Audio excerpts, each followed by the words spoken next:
এই আমেরিকার কানেকটিকাটের শহরের কেন্দ্রস্থলে পাহাড়ের উপরে এই আমার বাসস্থান, দ্যাট ইজ আমার বাড়ি। সেখানে এই কিছু সবজির বাগান করার উদ্দেশ্যে বীজতলা করেছি। এই বীজতলার ভিতরে বিভিন্ন ধরনের বীজ রোপণ করা, এখন অঙ্কুরোদ্গম হয়, ছোট ছোট বীজ হয়েছে, যেমন এটা টমেটো, তারপরে এই কুমড়ো গাছ, তারপরে এখানে লাল শাক আছে, তারপরে এখানে এই মরিচ,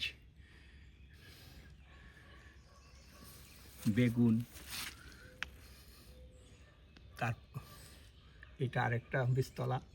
এখানে টমেটো, মরিচের এবং ঢেঁড়সের বীজ রোপণ করা হয়েছে, যেগুলো উঠতেছে। এখানে আরেকটা বীজতলা, এখানে রোপণ করা হয়েছে, যে ঢেঁড়স গাছ উঠেছে। তা এখানে কুমড়ো গাছ উঠেছে এই বীজতলায়।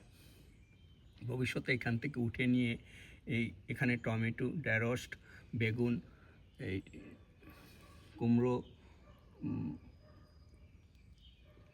বেগুন, নানান ধরনের কুমড়ো, তারপরে মরিচ, যে মরিচ যা বলা হয় ঘোষ বা বাঘা মরিচ অথবা ক্যারোলিনা পেপার, যেটা সবচেয়ে পৃথিবীর সবচেয়ে ঝাল মরিচ, সেই মরিচের বীজও এখানে রোপণ করা হয়েছে।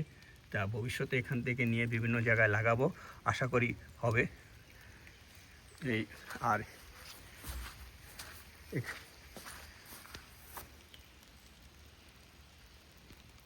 এই বীজতলা, তাই আর এখানে এই লাউ, এটাও একটা বীজতলা।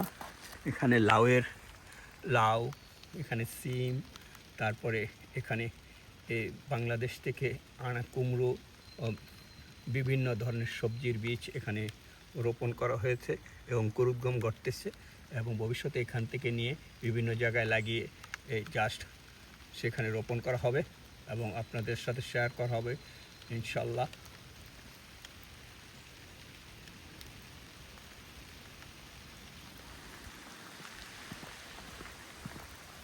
এখন বৃষ্টি হচ্ছে, এই যে বৃষ্টি দেখছেন, বৃষ্টি হচ্ছে। বৃষ্টির জন্য হয়তো ফসলের জন্য ভালোই হবে, সবজি ভালো হবে আশা করি। এখানেই আমার বীজতলা জাস্ট দেখিয়ে শেষ করছি। ভবিষ্যতে আরও আপনাদের সাথে শেয়ার করা হবে।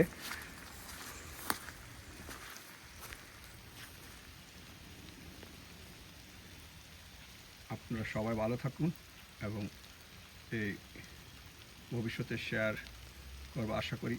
আপনারা দেখবেন এবং তার মন্তব্য দিবেন।